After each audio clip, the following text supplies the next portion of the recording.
They laughed about my mother like she was a punchline. They raised their glasses and made jokes in front of 100 people, mocking the woman who gave everything to help them. And my fiancée? She smiled through it all. My name is Callum Price, and this is the story of how I called off my wedding, publicly, permanently, because the people I was about to marry into didn't just disrespect me. They mocked the dead. This isn't a story about heartbreak. Not really. It's about boundaries, about dignity, and about standing up for the people who no longer can. It's about knowing when to walk away, even when you've already walked halfway down the aisle. Because some moments demand more than silence. Some moments demand that you say, "Enough!" I didn't just lose my fiancé that night. I lost the illusion that silence buys peace. And I found something better, something that looked a lot like self-respect. My mother's name was Irene Price, and if there's one thing I know for certain in this life, it's that I wouldn't be who I am without her. She wasn't loud or flashy. She didn't demand attention or ever talk about what she did for people. But she showed up, again and again, for the people who needed her, including the family I almost married into. She raised me as a single parent after my dad left when I was 10. We didn't have much, but what we had, she turned into more. Irene worked as a nurse for 30 years, ran a church pantry on weekends, and somehow still made time to sit with me on the floor and help with my science projects. She had this quiet strength, the kind that didn't need applause, the kind that just did the right thing, even when no one noticed.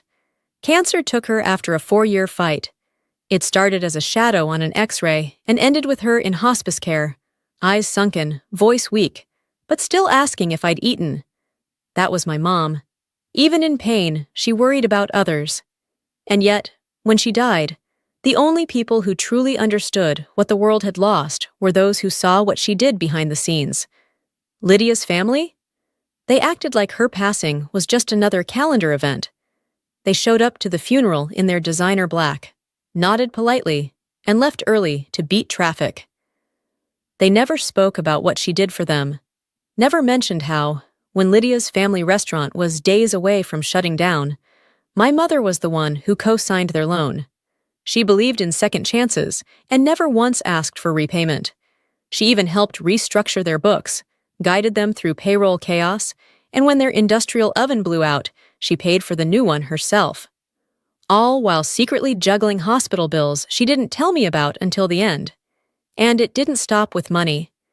When Lydia's brother Ryan couldn't afford his last semester of college, she covered his tuition without blinking. When he needed someone to watch his kids so he could study for finals, she offered before anyone asked. You'd think these people, Jack, Donna, even Ryan, would remember her name with some reverence. But no, they spoke of her, if at all, like she was background noise. And Lydia? She never really saw my mother for who she was.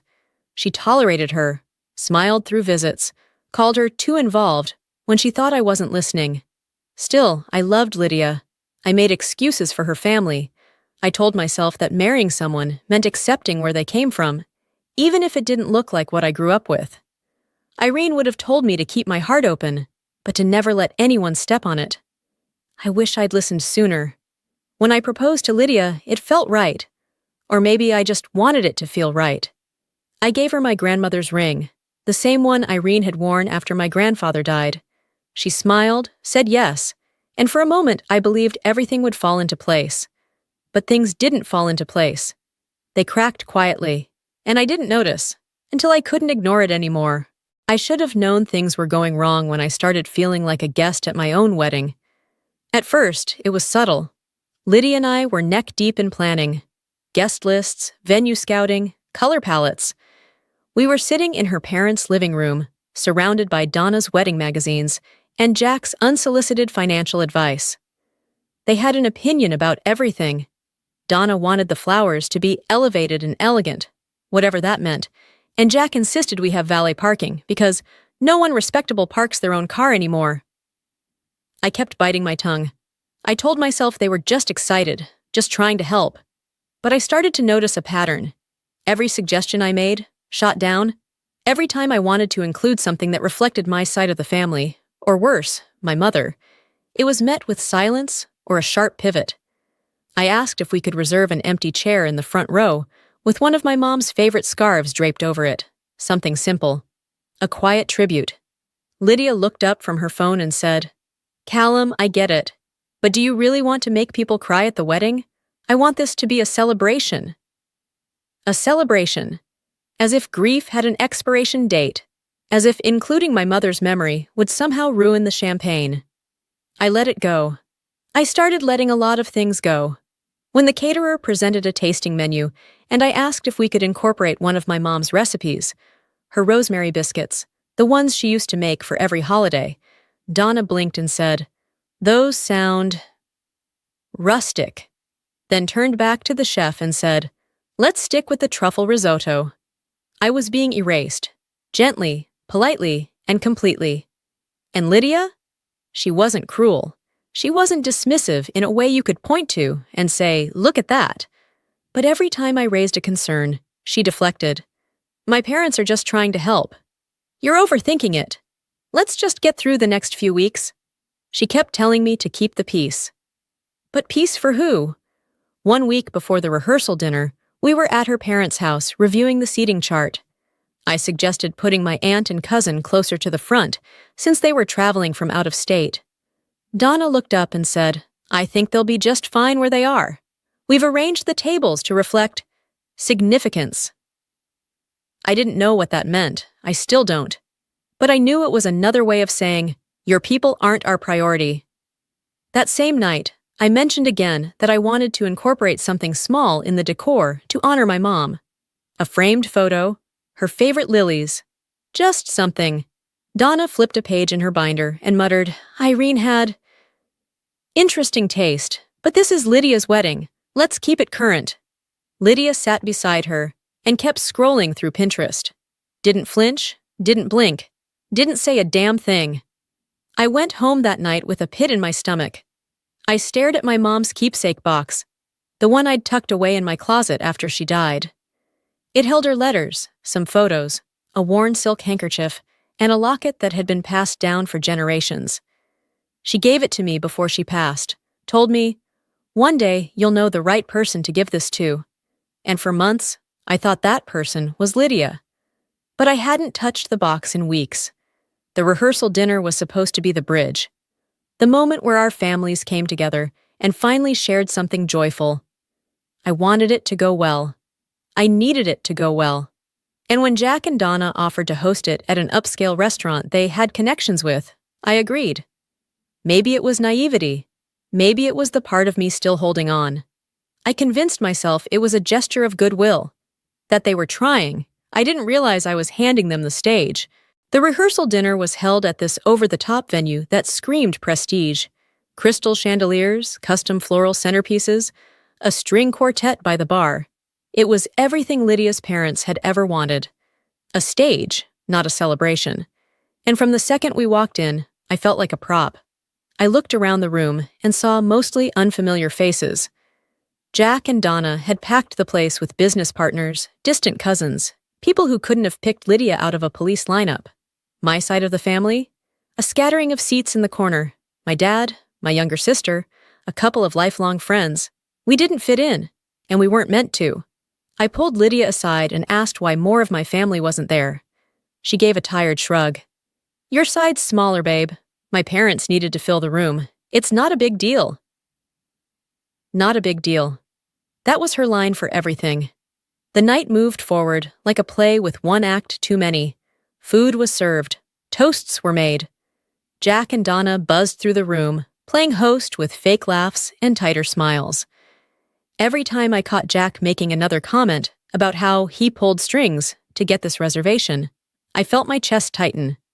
Then the speeches started. Jack was first. He strutted up to the mic like he was about to give a TED Talk, cleared his throat, raised his glass, and said, "Tonight is about the union of two families, our Lydia and, of course, Callum." He said my name like he'd just bitten into something sour. He went on and on about Lydia, how she was ambitious, driven, brilliant. "She's always reached for the stars," he said, "and now she's marrying someone who'll keep her grounded." The smirk that followed wasn't subtle. A few people chuckled. I didn't. He told a story about how Lydia used to color code her books as a child, and how he and Donna always guided her brilliance. Then, like it was nothing, he said, "We've always told Lydia to aim high, and while Callum might not have been our first vision for her, well, here we are." Another chuckle. A few gasps. I gripped my glass so tight my knuckles turned white. Donna floated up next. She started sweetly enough, talking about how proud she was, how much Lydia deserved happiness. Then the mask started to slip. "Lydia has the patience of a saint," she said, "and she's already taught Callum so much about class and taste." More laughter. She turned to me and added, "We're just so thrilled to welcome someone into the family who doesn't mind rolling up his sleeves. That's hard to find these days." I stared at her, wondering if she even realized how insulting she was. Then I looked at Lydia. She was smiling, laughing even. I waited, just for a flicker of discomfort on her face, some silent signal that she knew this wasn't okay. It never came. Then Jack took the mic again. "Before we wrap," he said, "I want to acknowledge someone important who couldn't be with us tonight. Callum's mother, Irene. For a breath, I thought, maybe, finally, something kind was coming. But of course not. She was one of a kind," he said. "Always had an opinion, didn't she? Loved to insert herself into everything. God bless her. She just couldn't help it." He chuckled. So did Donna. "Oh, she definitely had a presence," Donna added. "Always helping us, even when we didn't ask." There it was. Laughter, polite, awkward, and spreading. They were mocking my mother, a woman who paid for their failing restaurant's equipment, who covered Ryan's tuition, who babysat their grandkids, a woman they wouldn't even have a livelihood without. "She was generous to a fault," Jack said. "Sometimes. Maybe a little too much." Then he winked. That was it. That wink broke something in me. I glanced at Lydia. She leaned toward me and said with a giggle, "Oh, Dad, stop!" Like it was all harmless fun. Harmless fun. I stood up. My chair scraped across the marble floor, loud enough to silence the laughter. "Are you serious right now?" I said. Jack paused, blinking. Donna turned toward me with that sweet smile she wore like a mask. "Oh, Callum, don't be so sensitive. We were just sharing memories." "You mocked her," I said. "You took everything she ever gave your family, and you turned her into a punchline." Jack leaned back, arms crossed. "Relax. It was all in good fun." "Good fun?" My voice cracked with disbelief. "You called her meddling. You ridiculed her generosity. That wasn't humor. That was cruelty dressed up in a tuxedo." Lydia touched my arm. "Callum, please. Let's talk outside." I pulled away. "No," I said. "We're going to talk right here. Because your parents just stood in front of everyone and disrespected the only person who ever gave a damn about this wedding without asking for anything in return. And you? You laughed." Gasps spread across the room. My sister was on her feet, glaring. My father didn't move, but his fists were clenched on the table. Donna tried again, this time with pity in her voice. "Michael, this is supposed to be a happy occasion. Don't ruin it." "I didn't ruin anything," I said, my voice ice cold. "You did, when you spat on my mother's memory." I walked out of that room without another word. But I wasn't done, not yet. The air outside was cold, but I didn't notice. My heart was pounding, my jaw locked. I stood on the curb, hands shaking, not with regret, but rage. And grief. I could have stayed out there, vanished. But then I thought of my mom, of how she believed silence in the face of cruelty was betrayal. So I went back in. The room had calmed to a murmur. When people saw me, it stopped. I walked past Lydia, still stunned, and went straight to the front. "Excuse me," I said loudly. "I have something I need to say. This wedding is off." Gasps. Lydia stood up. "Callum, no!" I raised a hand. "This isn't a discussion. It's a decision." I turned to the crowd. "I cannot marry into a family that mocks the dead, dismisses the living, and disguises cruelty as charm. My mother gave everything to this family, and they spat on her name." Jack muttered something, but I didn't care. "She was too generous? That's your insult? I was raised better than this." Then I turned to Lydia. You had a choice. You chose silence. I choose to walk away. And I did. The next morning, my phone exploded. Lydia begged. Donna said I humiliated them. Jack said I'd burned bridges. I didn't respond. By afternoon, Lydia showed up. She looked exhausted. Callum, please, we need to talk. No, Lydia, we don't. I didn't know they'd say all that, she whispered. But you laughed, I said. You didn't flinch. You didn't defend her. I was scared, she said, to confront them, to cause a scene. You weren't the only one with something to lose, I said. But you stood by and let them turn my mother into a joke. I can fix this, she pleaded. I shook my head. You can't fix what you revealed. She cried. I closed the door. I thought that was the end. But days later, I opened my mother's keepsake box. Her locket, gone. I searched everything. Only one person had been in my apartment since, Lydia. She'd asked to use the bathroom when she dropped off the ring.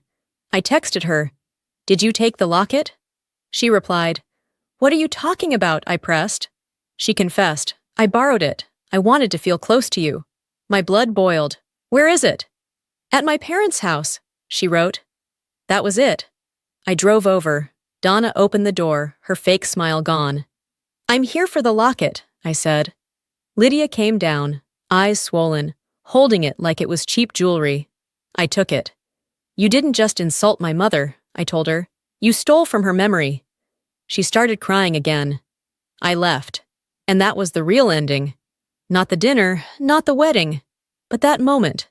Me holding what was left of my mother and walking away from everything that tried to strip her dignity. In the days after, I blocked them all. And for the first time in months, I opened one of my mom's favorite books, sat in silence, and felt peace. Grief is strange. It doesn't disappear. It just gets quieter. Some days it sits in your chest like a brick, other days like a feather. But in the silence that followed everything, I realized something. I wasn't just grieving my mother anymore. I was grieving who I thought Lydia was, who I thought I was when I was with her. But pain has a way of clarifying things. I kept replaying that night at the rehearsal dinner, not to torture myself, but to remind myself that I had chosen something different. I had chosen to honor my mother, to stand by her when no one else in the room had the decency to. It would have been easier to stay seated, to smile through the humiliation, to not cause a scene. But easy is not the same as right. And I finally understood what my mother meant when she said, Doing the right thing rarely feels good at first, but it always feels clean later. Clean. That's the word I keep coming back to. Not triumphant, not even proud, just clean. Like I washed off years of quiet compromise. I don't know what Lydia tells people now. I'm sure in her version, I overreacted. Maybe I did. But I can live with that. What I couldn't live with was sitting at that wedding, smiling while everyone pretended nothing had happened. I still wear the locket sometimes, just for a moment, just long enough to remember. And then I tuck it back into the box, close the lid, and move forward. Because I didn't lose something when I walked away from that family. I reclaimed something, me.